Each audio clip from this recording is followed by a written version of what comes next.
Olá, boa noite a todos e a todas, bem-vindos e bem-vindas a mais uma live com o Fabrício. Hoje a gente vai conversar sobre treinamento em alta intensidade utilizando a percepção subjetiva de esforço. Então, é importante que você se ligue que a gente está numa área de estudo que envolve diversos parâmetros e um desses parâmetros está associado com os parâmetros perceptivos. Então, a gente está falando da PSE, a percepção subjetiva de esforço. A PSE, ela foi estudada por muito tempo por diversos pesquisadores, mas o pesquisador mais conhecido na área da PSE é este cara aqui, ó. Gunnar Borg. Gunnar Borg. Então, o Gunnar Borg, em 1982, esse é um dos artigos, é o mais antigo que eu tenho dele nesse tema, publicou o artigo chamado Psychophysical Basis of Perceived Exertion. Então, esse trabalho do Borg é o primeiro trabalho publicado que traz para nós as escalas de percepção subjetiva de esforço. Ele apresenta neste trabalho duas grandes escalas. A escala 620 e a escala 010. Essas escalas, elas aparecem a primeira vez neste trabalho do Gunnar Borg. E muita gente fica na dúvida, mas Fabrício, inclusive esses dias eu estava conversando com um camarada, com o Igor Conterato, e ele mandou essa, ele falou, mas assim, ó, da onde ele tirou 6 a 20? Né? Da onde o Gunnar Borg tirou 6 a 20? Tu pode não concordar com o Borg. É um direito teu, tá? Mas o Borg tirou o 6 a 20 da ideia dos valores de frequência cardíaca que poderíamos atingir entre 60 e 200 batimentos. Então, a partir desta amplitude, isso está escrito no artigo, não estou inventando, né? Eu li antes de falar essa afirmação. O Borg falou, olha, como a nossa frequência cardíaca vai desde uns 60 até perto de uns 200, eu vou dividir por 10 e vou ficar numa escala de 6 a 20. Inclusive, a escala do Gunnar Borg de 6 a 20 é esta escala aqui, ó. É uma escala, tá? Ela não tem esses risquinhos no meio, né? Esses risquinhos deveriam sair. Mas a escala do Gunnar Borg não pode ser, olha só, pouca gente sabe disso, hein? A escala que você coloca de PSE não pode ser uma escala com cor. Sabia disso? Tu não pode usar uma escala com cor para PSE, porque existe o efeito da cor na percepção do esforço. Então, se você usa escalas de percepção com cores, toma muito cuidado, porque você não sabe o que é efeito da cor e o que é efeito da ancoragem alfanumérica, né, das palavras lá e dos números. Então tu não sabe se o cara tá falando 6 porque é muito fácil ou porque tá na cor cinzinha, amarelinha. Mas eu vou dar uma letra que provavelmente você não sabe. Existe um artigo no mundo, um único artigo no mundo, que validou uma escala colorida de 6 a 20 de Borg. Tu sabia disso? Tu sabia que tem um estudo que validou uma escala 620 de Borg colorida? E a escala 620 colorida é esta escala aqui, ó. Essa escala é a escala colorida de 620, publicada na Perceptual and Motor Skills pelo grupo do Cocobum. Esta escala, ela foi validada com as cores. Então, se tu quiseres utilizar cor, a escala deveria ter este padrão de cor, tá? Então, existe validação de escala colorida, mas é esta distribuição das cores, não a cor que você quer. Rosa choque, azul, como chama aquele azul? Azul navy, né? Bordeaux, cor de carmim, não serve. Tem que ser estas cores aqui, beleza? Então, a escala 620 de Borg, original, raiz, é preta e branca, beleza? Bom, então o que acontece? O Borg, ele estruturou 3 escalas diferentes, coisa que muita gente também não sabe, né? Muita gente acha que a escala 010 é uma escala recente, que acabou de aparecer. Vã ignorância. No artigo do Borg lá de 80 já tinha a escala 010. E aí a escala 010 do Borg é próxima disso aqui em português. Essa aqui é a escala 010 do Borg. Então vai desde lá repouso até esforço máximo. Né? Essa aqui é a escala 010 proposta pelo Gunnar Borg. E aí a gente, obviamente, vai perceber que tem algumas nuances entre elas, né? É muito mais fácil, por exemplo, eu utilizar a 010 porque eu sei a escala decimal. Já aquela escala que é 620, eu não sei muito como é o parâmetro, né? Se tu quisesse saber o parâmetro na escala 620, tu deveria pensar, bom, em quantos batimentos cardíacos meu coração está agora? Deve estar uns 140. Então é 14. Deve estar uns 150, então é 15. Óbvio que não funciona assim, porque um velhinho não vai chegar nesse processo, né? De valores muito altos. E tem uma terceira escala, cara, que assim, eu tô louco de vontade de estudar, já convidei 2 vezes, 2 alunos diferentes, mas a galera fica se enredando, aqui no Sul é comum falar se enredar, né? Eu aprendi aqui, fica enrolando e tal, fica se atrapalhando e não consegue fazer, que é a escala 0-100. A escala 0-100 do Borg também já foi publicada. Aqui, eu tenho a escala 0-100. Tu tens a escala 0-100 do Borg também. E a escala 0-100, para mim, faz muito mais sentido que as outras.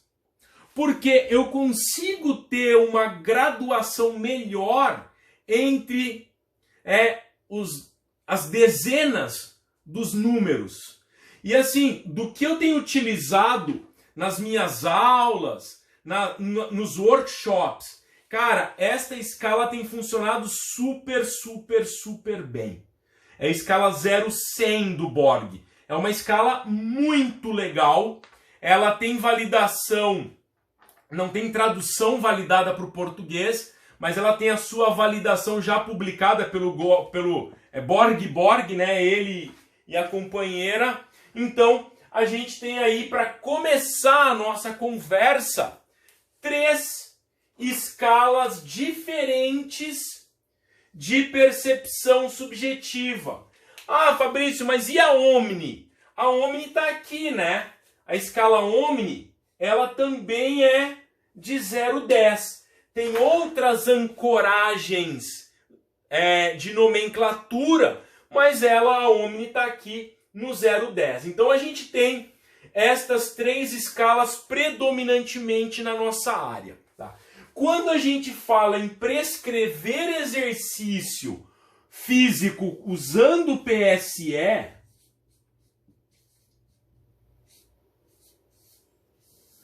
tem um ponto central. É engraçado porque muita gente fala, eu tô com um aluno novo aqui, com um aluno iniciante, então eu vou usar PSE. Tá errado. A PSE, ela é extremamente útil em pessoas experientes.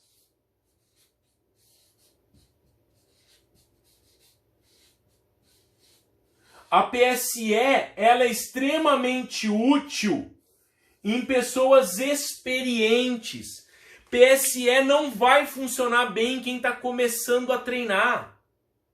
A PSE, ela vai dar uma travada porque a pessoa que está começando a se exercitar, ela não sabe como o seu corpo responde ao exercício.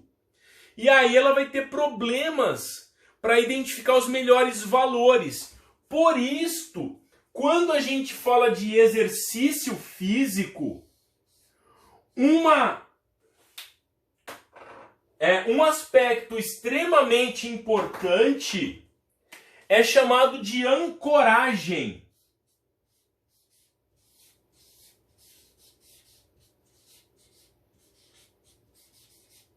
Então, o que é a ancoragem?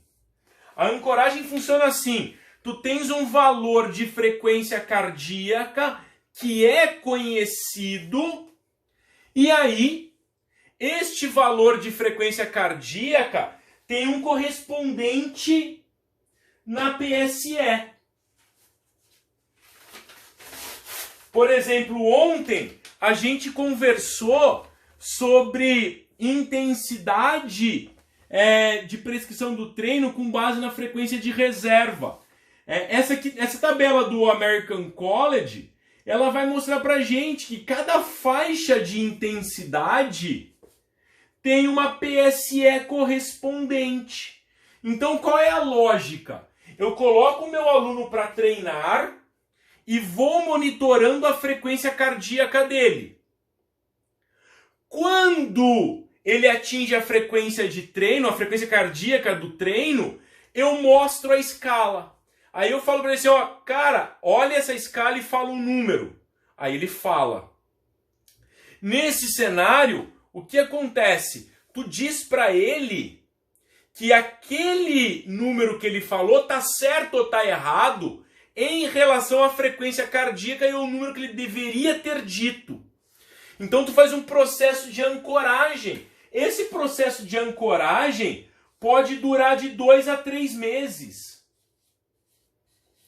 Então não sai achando que vai dar boa de cara, porque não vai dar e não é para dar boa de cara. É um processo de aprendizagem utilizando a PSE, né, para os indivíduos treinarem em alta intensidade. Tá, mas Fabrício, vem cá.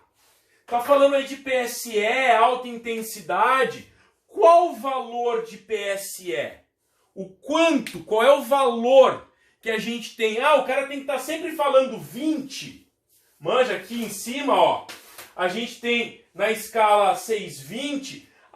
O cara tem que toda hora tá falando 20, 20, 19, 20. Mentira também, hein? Mentira. Não tem nada a ver uma coisa com a outra. Alta intensidade significa o indivíduo utilizar estas faixas de PSE com base no que a literatura indica. Então, o que acontece? A gente normalmente vai considerar como alta intensidade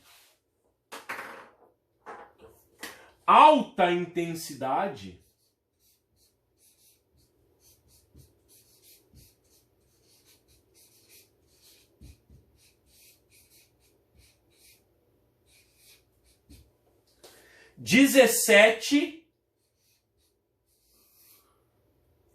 ou o 7. Na escala 6-20, e na escala 0,10. Pelo menos, segundo a Sociedade Australiana de Medicina Esportiva. Na Sociedade Australiana de Medicina Esportiva, tá aqui, ó, alta intensidade aqui embaixo, ó, maior ou igual a 17, maior ou igual a 7. E o exercício que é vigoroso,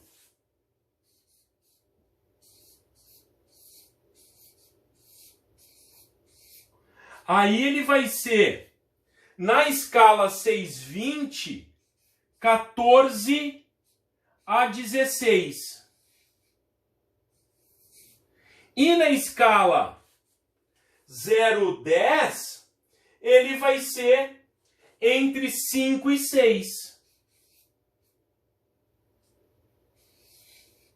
Então, olha que da hora. A gente sabe, inclusive, que quando falamos em alta intensidade, a gente está falando nestes números de PSE. E, normalmente, quando a gente vai fazer análise do limiar anaeróbio, tem alguns trabalhos, uma meia dúzia aí de 3 ou 4 estudos, mostrando que o limiar anaeróbio, ele se sobrepõe a PSE 14 no teste incremental. Então, o limiar anaeróbio, normalmente ele é próximo a PSE 14 no teste incremental. Né? Porque aí a gente sabe que para ser domínio pesado, né, do esforço físico, tem que estar acima do limiar anaeróbio. É importante a gente saber que a correspondência entre PSE e parâmetros mecânicos ou fisiológicos nem sempre é um mar de rosas. Muitas vezes tem uma ausência de correspondência, porque a PSE envolve outras características, né? A PSE vai envolver o interesse, a motivação, o cansaço da sessão anterior, a disponibilidade naquele dia. Então é um monte de variáveis que vão culminar na PSE. Né? É um indicador psicofisiológico. Né? Ele não é só psicológico nem só fisiológico, ele é psicofisiológico. E então, a gente já sabe que para prescrever treinos em alta intensidade, a gente deve considerar, né, por exemplo, acima de 17 na parte forte do esforço. E Fabrício, como que se dá, por exemplo, a recuperação? E a recuperação?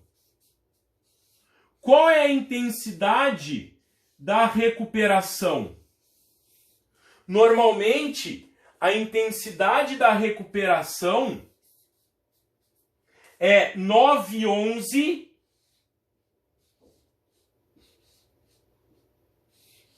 para a escala 6,20 e 2 a 3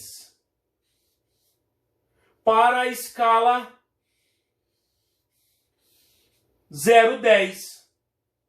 Então, a gente tem aqui já, quando o meu aluno está se exercitando, por exemplo, numa sessão de treinamento em circuito, e eu tenho exercícios calistênicos, eu posso em cada estação deixar as tabelas de esforço e recuperação. Colar lá no meu aluno e falar, e aí? Como você está percebendo o cansaço nesta série?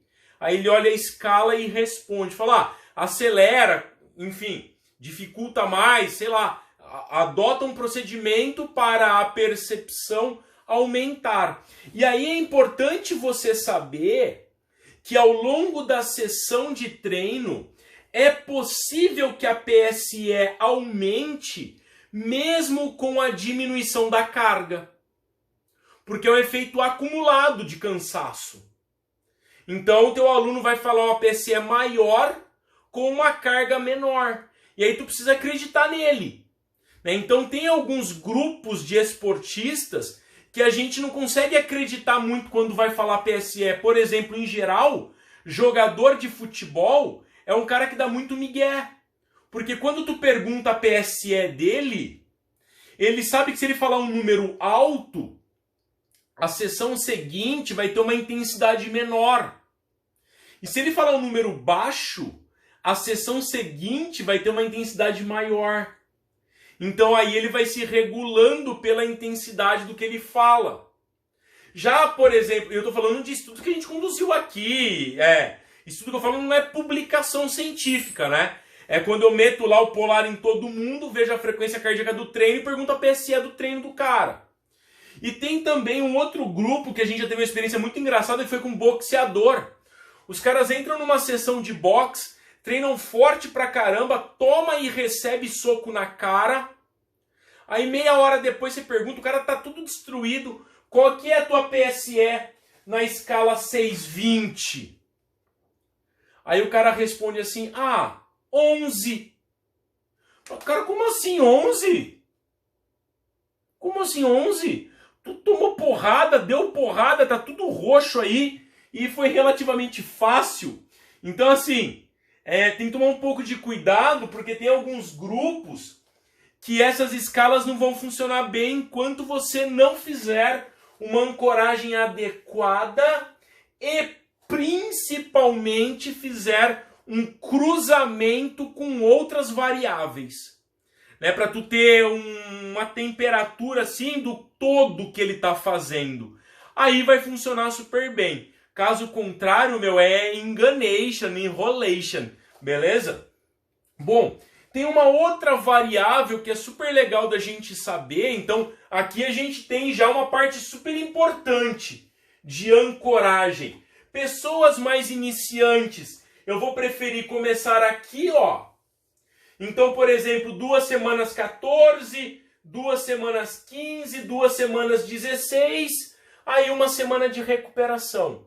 Aí volta, 2 14, 2 15, 2 16, uma de recuperação. No próximo ciclo, já começa em 15. 2 em 15, 2 em 16, 2 em 17. Uma de recuperação. 2 em 15, 2 em 16, 2 em 17. Recuperação. No terceiro mesociclo, mete as 3 de 17. Então tu vai condicionando o teu aluno ao longo do tempo até chegar onde você quer, fazendo o cruzamento com a frequência cardíaca, né, com as ancoragens apropriadas durante a sessão de treino. Cara, funciona super bem, tá? Funciona super bem. E aí tem um outro ponto que é importante, que eu gostaria de destacar hoje, que a PSE também pode ajudar, que a gente chama de carga interna da sessão. Carga interna da sessão. O que é a carga interna da sessão? Imagina que eu tenho a PSE aqui. Então a gente fez o treino, o cara foi lá, se exercitou e tal, fez o que tinha que fazer, e aí tu chegou pro cara e falou, ó, tá aqui. Qual é o valor que você achou aqui na escala 0,10? Então tá aqui, ó. Escala 0,10. Aqui, escala 0,10. Aí o teu aluno chega e fala, na escala 0,10, a minha percepção foi de 7. Aqui, ó. Foi de 7. Ok, esta pergunta da carga interna, presta atenção, hein?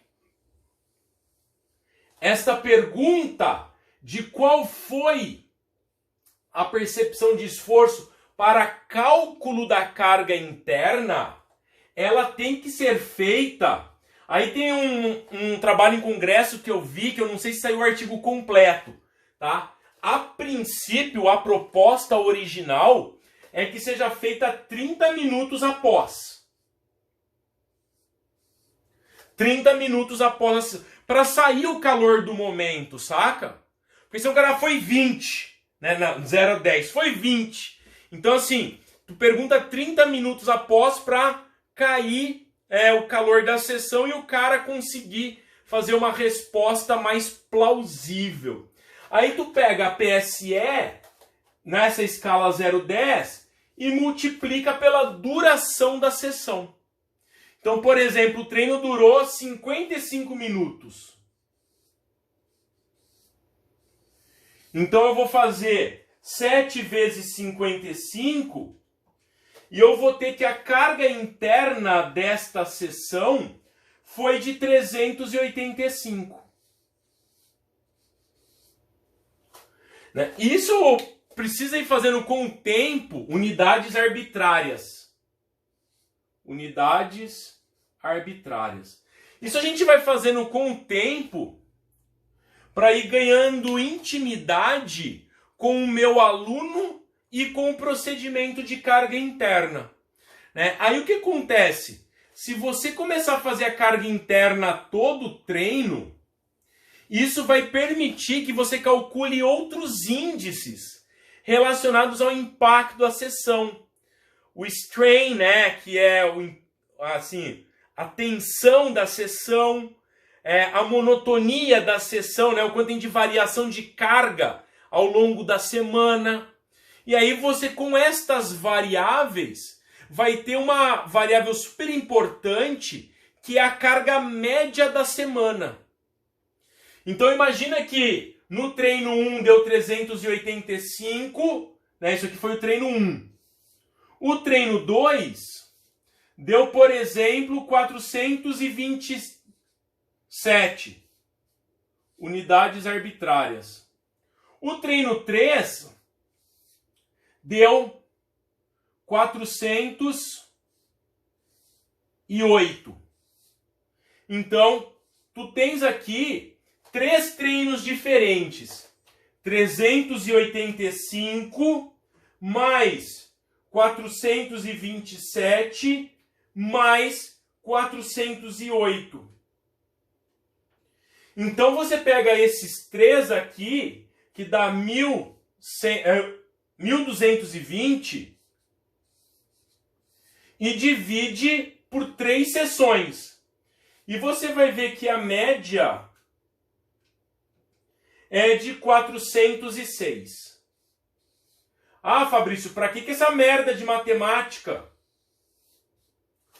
É que tem uma estratégia que a gente pode utilizar para progressão da carga com base na carga interna.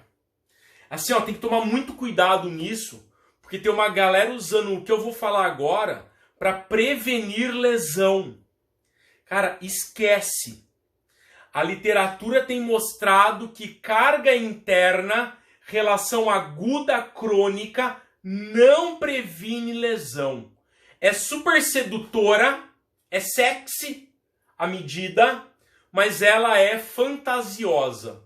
Ela é enviesada, não previne. Os estudos têm mostrado, e tem saído assim, ó, 2, 3 por ano desde 2015, mostrando que carga interna da sessão não previne lesão.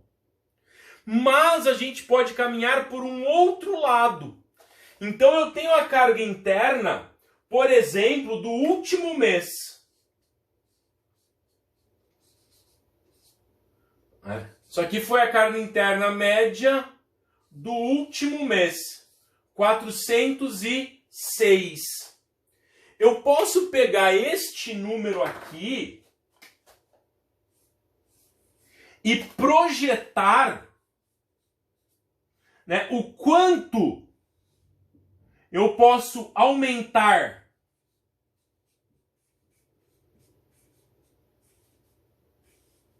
e aí, nesse sentido, que eu gosto de utilizar um estudo que é um estudo super criticado e por causa do que eu disse lá da prevenção de lesão, que é um estudo que traz um termo chamado de sweet spot.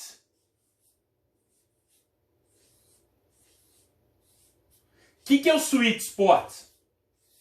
Sweet spot é uma determinada intensidade que você vai prescrever o exercício e naquela intensidade o teu cliente vai conseguir melhorar a aptidão e não vai entrar em sobretreinamento. E essa intensidade não é baixa a ponto de não gerar melhora e nem é alta a ponto de levar ao overtraining. A proposta está nesse artigo aqui, ó, do Tim Gabbett. The Training Injury Prevention Paradox. Do Tim Gabbett. Está aqui, ó, do Tim Gabbett. E aí o que acontece? Nesse trabalho, o Tim apresenta um gráfico, que é esse gráfico aqui do sweet spot. Então o que é o sweet spot? É uma faixa de intensidade que a gente pode aumentar a carga e este aumento vai ser bem tolerado pelo organismo. Ele não vai nem gerar overtraining, acúmulo muito severo, e nem vai ser leve a ponto de não gerar mudança. Esse sweet spot, ele está entre 0,8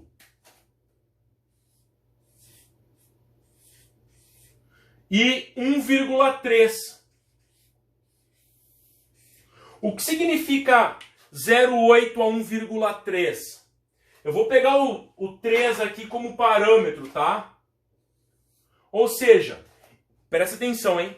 Em relação ao mês anterior, eu posso aumentar... Aqui é diminuir, né? Ah, toda hora eu troco.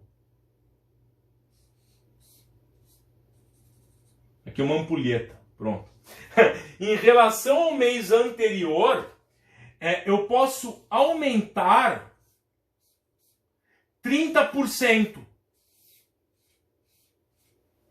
na minha carga interna. Ou seja, se a minha carga interna foi de 406, eu coloco mais 30%, e aí eu sei que no próximo ciclo eu tenho a oportunidade de trabalhar com amplitudes de PSE que margeiam 528, né? 530 aproximadamente. Ou seja, aqui, ó, são os 30%. Se eu trabalhar até 530, a PSE, na lógica da carga interna,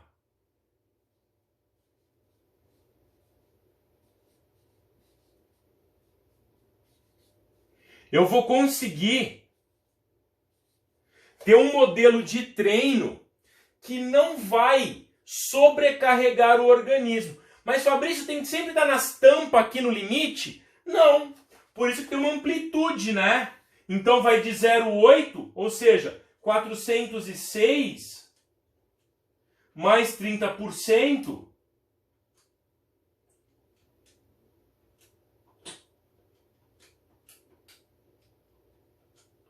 Dá 528. Não. 406 mais 0,8.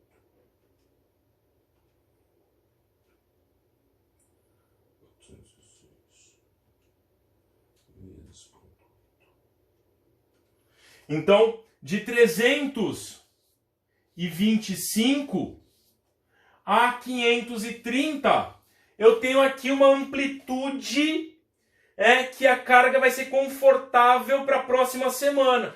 E aí isso aqui é o meu limite superior, né? E aí no próximo mês eu aumento mais 30, no outro mês eu aumento mais 30, e aí eu vou de acordo com a planificação que eu fiz previamente, né? Qual é o ponto de cuidado aqui? Aumentos de 50. Quando a gente vai para 1,5,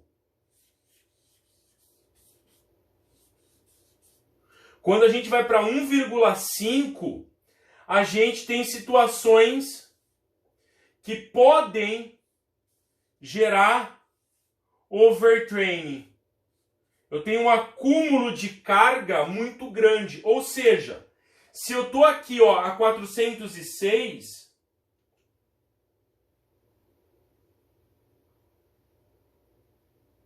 e acrescento metade, né? Então eu estou com 406, e vou aumentar metade, 203. Ou seja, se eu chegar para dar um treino e o meu aluno reportar ao final um valor de PSE aqui, que eu multipliquei pela duração da sessão e deu 609, isto é um sinal de alerta, porque a intensidade está mais alta do que, teoricamente, o organismo conseguiria lidar.